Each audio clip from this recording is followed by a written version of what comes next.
찬송가 491장으로 함께 찬양하겠습니다. 찬송가 491장입니다.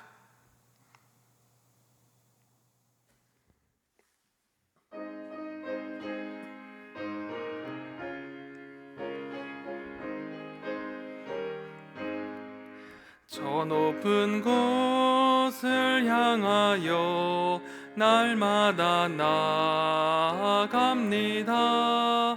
내 뜻과 정성 모아서 날마다 기도합니다. 내 주여 내 맘 붙드사 그곳에 있게 하소서. 그곳은 빛과 사랑이 언제나 넘치옵니다. 괴로움과 죄가 있는 곳 나 비록 여기 살아도 빛나고 높은 저곳을 날마다 바라봅니다. 내 주여 내 맘 붙드사 그곳에 있게 하소서. 그곳은 빛과 사랑이 언제나 넘치옵니다. 의심의 한계 거치고 근심의 구름 없는 곳 기쁘고 참된 평화가 거기만 있사옵니다. 내 주여 내 맘 붙드사 그곳에 있게 하소서. 그곳은 빛과 사랑이 언제나 넘치옵니다. 험하고 높은 이 길을 쌓으며 나아갑니다. 다시금 기도하오니 내 주여 인도하소서. 내 주여 내 맘 붙드사 그곳에 있게 하소서. 그곳은 빛과 사랑이 언제나 넘치옵니다. 내 주를 따라 올라가 저 높은 곳에 우뚝 서 영원한 복락 누리며 즐거운 노래 부르리. 내 주여 내 맘 붙드사 그곳에 있게 하소서. 그곳은 빛과 사랑이 언제나 넘치옵니다.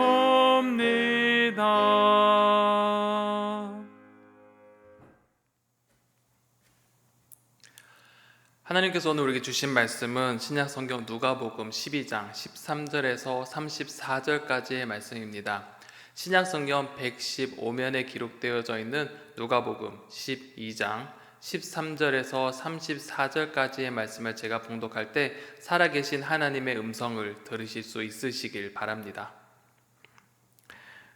무리 중에 한 사람이 이르되 선생님 내 형을 명하여 유산을 나와 나누게 하소서 하니 이르시되 이 사람아 누가 나를 너희의 재판장이나 물건 나누는 자로 세웠느냐 하시고 그들에게 이르시되 삼가 모든 탐심을 물리치라. 사람의 생명이 그 소유에 넉넉한 데 있지 아니하니라 하시고 또 비유로 그들에게 말하여 이르시되 한 부자가 그 밭에 소출이 풍성하매 심중에 생각하여 이르되 내가 곡식 쌓아 둘 곳이 없으니 어찌할까 하고 또 이르되 내가 이렇게 하리라. 내 곡간을 헐고 더 크게 짓고 내 모든 곡식과 물건을 거기에 쌓아 두리라. 또 내가 내 영혼에게 이르되 영혼아 여러 해 쓸 물건을 많이 쌓아 두었으니 평안히 쉬고 먹고 마시고 즐거워하자 하리라 하되 하나님은 이르시되 어리석은 자여 오늘 밤에 내 영혼을 도로 찾으리니 그러면 내 준비한 것이 누구의 것이 되겠느냐 하셨으니 자기를 위하여 재물을 쌓아두고 하나님께 대하여 부요하지 못한 자가 이와 같으니라. 또 제자들에게 이르시되 그러므로 내가 너희에게 이르노니 너희 목숨을 위하여 무엇을 먹을까 몸을 위하여 무엇을 입을까 염려하지 말라. 목숨이 음식보다 중하고 몸이 의복보다 중하니라.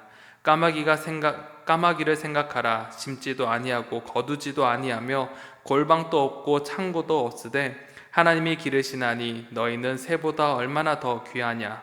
또 너희 중에 누가 염려함으로 그 키를 한 자라도 더할 수 있느냐.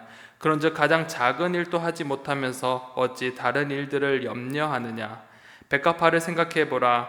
실도 만들지 않고 짜지도 아니하느니라. 그러나 내가 너희에게 말하노니 솔로몬의 모든 영광으로도 입은 것이 이 꽃 하나만큼 훌륭하지 못하였느니라. 오늘 있다가 내일 아궁이에 던져지는 들풀도 하나님이 이렇게 입히시거든 하물며 너희일까 보냐. 믿음이 작은 자들아. 너희는 무엇을 먹을까 무엇을 마실까 하여 구하지 말며 근심하지도 말라. 이 모든 것은 세상 백성들이 구하는 것이라. 너희 아버지께서는 이런 것이 너희에게 있어야 할 것을 아시느니라. 다만 너희는 그의 나라를 구하라. 그리하면 이런 것들을 너에게 더하시리라. 적은 무리여 무서워 말라. 너희 아버지께서 그 나라를 너에게 주시기를 기뻐하시느니라. 너희 소유를 팔아 구제하여 낡아지지 아니하는 배당을 만들라. 곧 하늘에 둔 다함이 없는 보물이니 거기는 도둑도 가까이 하는 일이 없고 좀도 먹는 일이 없느니라. 너희 보물 있는 곳에는 너희 마음도 있느니라. 아멘. 누가복음 9장 51절에서부터 19장 27절까지는 예수님께서 갈릴리에서 예루살렘으로 향해 가시는 여행기이자 그 여행기 속에 담겨있는 제자도에 대한 가르침이 담겨져 있는 본문이기도 합니다. 예수님의 예루살렘 여정은 사명의 길이었고 구원을 향한 길이었습니다. 그리고 예수님은 단순히 홀로 그 길을 걸어간 것이 아니라 함께 걸어가는 제자들에게 제자로서 어떠한 삶을 살아야 할지, 또 어떠한 태도와 목적으로 그 길을 걸어가야 할지에 대해서 상세히 가르쳐 주시고자 하셨습니다. 더 나아가 이 가르침은 오늘을 살아가는 우리 그리스도인들에게도 매우 중요한 부분입니다. 하나님께서 우리가 어떻게 살아야 할지 우리에게 또한 알려주신 본문이 또한 계속적으로 이어지고 있는 것입니다.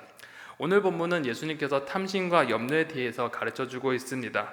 오늘 말씀을 통해 우리에게 어떠한 말씀을 하시는지 본문을 살펴보도록 하겠습니다. 먼저 본문의 구조를 함께 보겠습니다. 오늘 본문은 크게 두 개의 단락으로 구성되어 있습니다. 13절에서 21절까지는 한 부자의 비유를 들어 탐심에 대해 예수님께서 가르쳐 주십니다. 그리고 두 번째 단락은 22절에서 34절까지인데 이때는 하나님의 나라를 살라, 즉 이 염려에 대해서 하나님께서는 염려하지 말라라고 가르쳐 주시는 본문이 오늘 담겨져 있습니다. 이렇게 오늘 이 두 가지의 내용을 가지고 함께 본문을 살펴보고자 합니다. 첫 번째, 한 부자의 비유입니다. 예수님께서는 탐심에 대해서 가르쳐 주시고자 하셨습니다. 예수님께서 한창 제자도에 대해 가르쳐 주실 때 무리 중 한 사람이 이 자신의 문제를 가지고 예수님 앞에 나옵니다. 그 문제는 지극히 개인적인 문제로서 유산 상속에 대해서 예수님의 권위를 이용해 형에게 유산을 함께 나누도록 권유해달라는 부탁인 것입니다. 시대적 상황으로 볼 때 랍비의 역할을 생각하고 다가온 것 같습니다.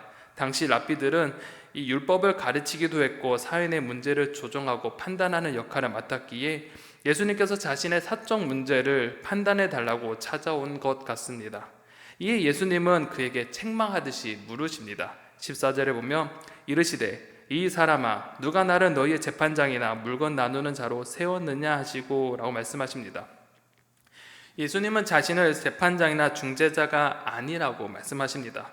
분명한 것은 예수님께서는 하나님과 사람 사이의 중재자로 오셨지 인간의 탐욕을 비롯한 재산 문제에 대한 중재자가 아니심을 분명히 하십니다. 그리고 이 사람을 반면교사 삼아 인간의 탐심에 대해 가르쳐 주시고자 합니다. 15절에 보면 그들에게 이르시되 삼가 모든 탐심을 물리치라 사람의 생명이 그 소유에 넉넉한 데 있지 아니하니라 하시고, 여기서 탐심이라는 단어가 나옵니다. 이것은 어원적 의미로 보게 된다면 자기의 분에 넘치도록 더 많이 가지려는 욕심을 뜻합니다. 즉 지나친 욕망을 말합니다.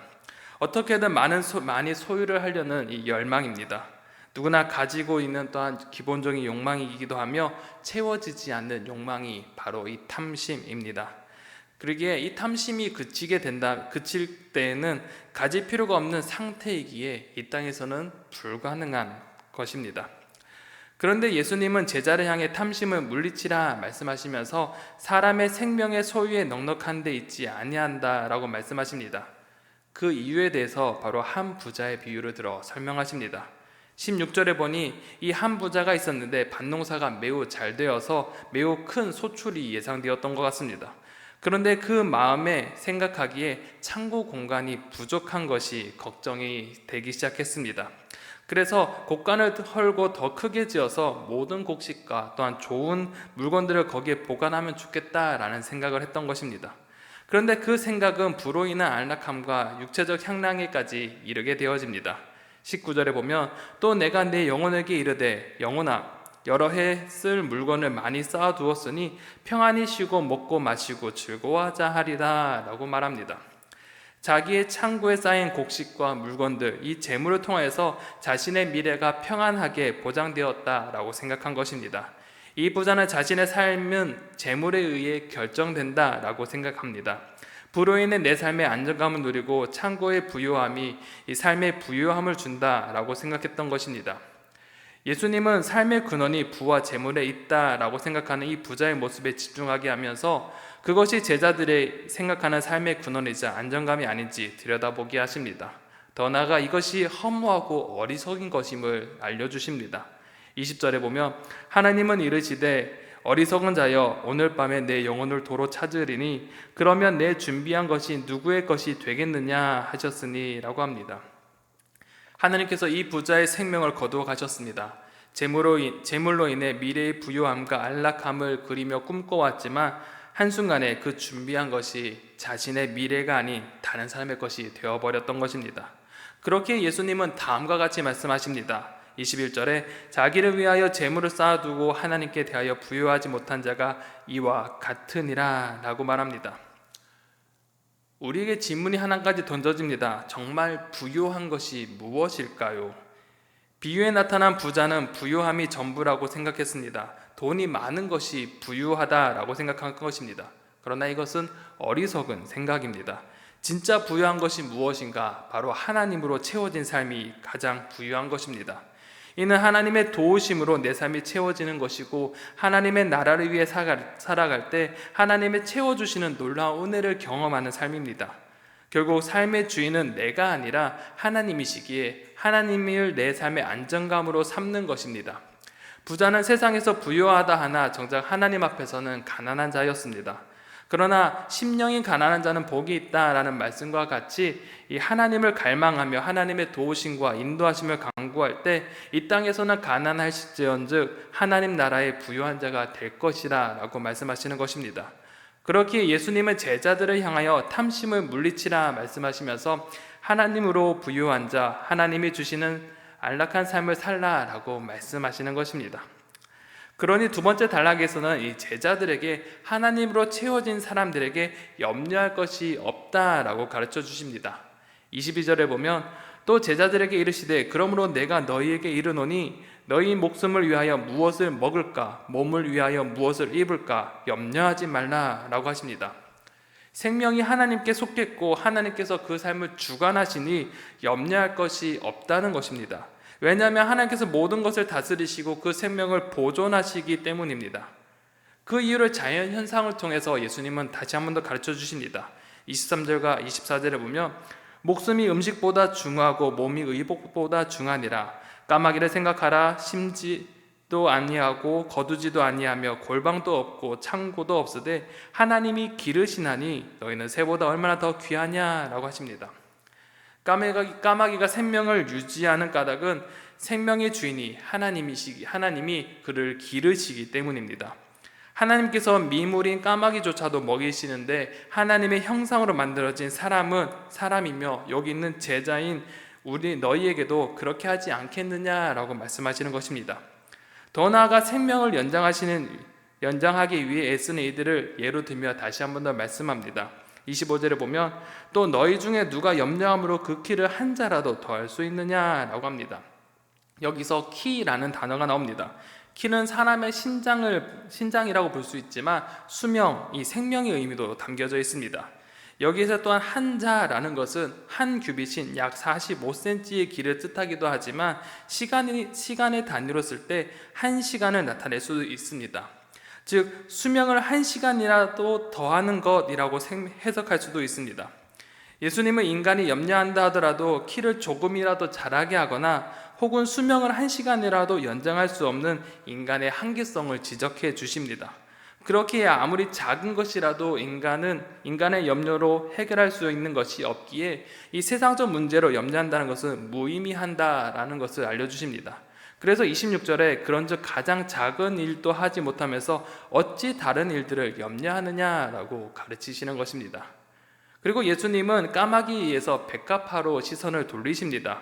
27절에 보면 백합화를 생각해보라. 실도 만들지 않고 짜지도 아니하느니라. 그러나 내가 너에게 말하노니 솔로몬의 모든 영광으로도 입은 것이 이 꽃 하나만큼 훌륭하지 못하느니라 라고 하십니다.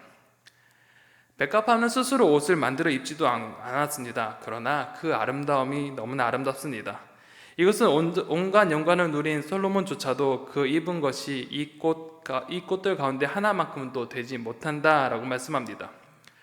하나님께서 백합화를 비롯하여 오늘 이따 시들어 내일 아궁이에 들어가는 들풀도 하나님께서는 최고의 영광으로 그것을 입히시는데 하물며 당신이 사랑하시는 제자들은 얼마나 그 아름다운 영광으로 덧입히시겠느냐라고 말씀하십니다. 하나님께서는 작은 민물도 돌보시며 그가 필요한 모든 것을 채워주시며 기르시는데 하물며 제자들은 오죽하겠습니까? 하나님께서는 그 필요를 이미 아시고 공급하시며 넉넉하게 채워주시고 돌보시기에 29절에 무엇을 먹을까 무엇을 마실까 근심하지 말고 염려하지 말라라고 말씀하시는 것입니다. 하나님께서는 제자들의 필요를 아시고 채워주시니 세상 사람들과 달리 제자들이 구해야 할 것이 이제 있습니다. 그것이 무엇일까? 31절과 32절에는 이렇게 말씀합니다. 다만 너희는 그의 나라를 구하라. 그리하며 이것들은 너희에게 더하시리라. 적은 무리여 무서워 말라. 너희 아버지께서 그 나라를 너희에게 주시기를 기뻐하시느니라 라고 하십니다. 하나님께서 그 모든 것을 필요를 채워주시기에 제자들이 구해야 될 것은 단 한 가지, 바로 하나님 나라입니다. 하나님의 나라를 구한다라는 것은 무엇일까요? 하나님 나라를 구한다는 것은 바로 하나님의 통치 아래 살아가겠다라는 결단과 함께 우리의 삶의 현장에 하나님의 통치를 알리며 또 우리 삶 가운데 하나님의 나라를 확장시켜 나가는 삶을 살아가는 것입니다. 이 땅의 방법대로 살아가는 것이 아니라 하나님의 방식, 하나님의 말씀에 따라 살아가는 것입니다. 그럴 때 하나님께서 그들을 기뻐하시며 당신의 나라를 기꺼이 주시며 모든 필요를 채우시겠다라고 말씀하시며 약속하십니다. 그 중에 구체적인 삶이 무엇일까? 하나님의 나라를 구하는 구체적인 삶의 모습을 예수님께서 구제라는 것을 통해 우리 가운데 보여주십니다. 33절에 보면 너희 소유를 팔아 구제하여 낡아지지 아니하는 배낭을 만들라. 곧 하늘에 둔 바 다함이 없는 보물이니 거기는 도둑도 가까이 하는 일이 없고 좀도 먹는 일이 없느니라 라고 하십니다. 자기의 소유를 팔아 구제하라 라고 말씀하십니다. 사람은 자신의 소유를 자기 자신을 위해 사용하는 것이 일반적입니다. 하지만 예수님께서는 자신의 소유를 팔아 자신이 아닌 가난한 자, 어려운 자들을 구제하라 라고 말씀하십니다. 신기한 것은 자신의 소유를 파는 것은 재물의 소멸과 같은 것인데 예수님은 이러한 행위가 낡아지지 아니하는 배낭을 만드는 것과 같고 이는 하늘의 보물을 쌓는 것, 영원한 것이라고 말씀하십니다. 제자의 삶은 이 땅에 재물을 쌓고 땅의 것으로 만족하는 것이 아닙니다. 하나님 나라에 마음을 두고 하나님의 통치를 이 땅에서 경험함으로 하나님으로 인해 만족하는 사람입니다. 그의 마음이 이 땅에 있는가 하늘에 있는가? 바로 예수님은 34절에 너희 본물이 있는 곳에 너희 마음이 있느니라 라고 말씀하시면서 이 땅에 마음을 두고 사는 것이 아니라 바로 하나님의 나라에 우리의 마음을 두고 그 하나님의 통치 아래 살아가라 라고 말씀하여 주십니다. 오늘 말씀을 정리하고자 합니다. 예수님께서는 제자의 삶이란 무엇인가에 대해서 탐심을 물리치고 염려하지 말라라고 말씀하십니다. 이러한 삶이 가능한 것은 제자들은 이 땅에서 살아가지만 세상의 통치자에 의해 살아가는 사람이 아니라 영원하신 그리고 만물의 주관자이신 하나님의 통치 아래 살아가기 때문에 염려하지 않을 수 있고 또한 탐심을 물리칠 수 있습니다. 하나님께서는 제자들의 삶을 돌보시고 책임지시고 또한 제자들을 이 땅에서 부요를 쫓아 살아가지 아니하며 하나님의 나라를 구하며 하나님의 나라를 꿈꾸며 하나님을 의지하며 살아가게 되는 삶을 그 삶을 하나님께서는 원하시는 것입니다. 사랑하는 우리 성도 여러분, 우리는 어떠한 삶을 살아가고 있습니까?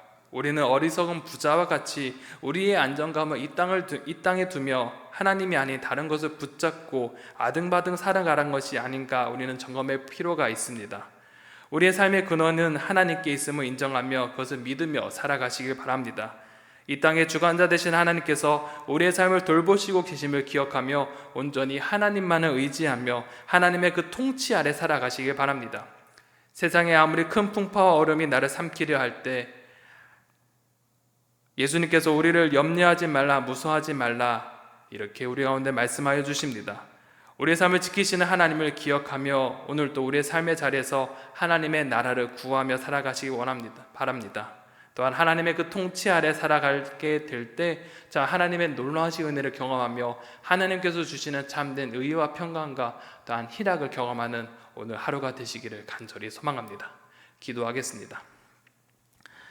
사랑과 은혜가 풍성하신 아버지 하나님, 우리의 삶 가운데 언제나 함께해 주시며 우리의 필요를 채워주신다 말씀하시며 약속하여 주신 그 주님의 은혜와 사랑을 우리가 생각하며 이 시간 주님 앞에 나아갑니다. 하나님, 우리의 삶의 안정감을 세상의 것에 두지 아니하고 오직 하나님께 두게 하여 주시옵소서. 온전히 하나님만 의지하며 살아가며 하나님만을 구하며 살아갈 때 정말 하나님께서 우리의 삶을 인도하신 것을 경험하며 우리의 삶을 채우시고 공급하여 주신 하나님의 놀라우신 은혜를 경험하는 우리의 삶의 자리가 될 수 있도록 주님 은혜 내려 주시옵소서.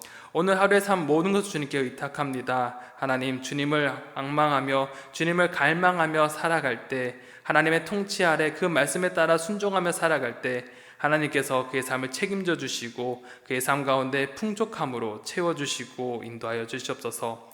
우리의 삶을 선한 길로 인도하신 하나님께 우리의 삶의 모든 것을 맡겨드립니다. 하나님께서 함께 해주시고 우리의 삶을 주관하여 주시옵소서. 모든 것을 주님께 맡기며 의탁하오며 살아서 역사하시는 예수 그리스도의 이름으로 간절히 기도드립니다. 아멘.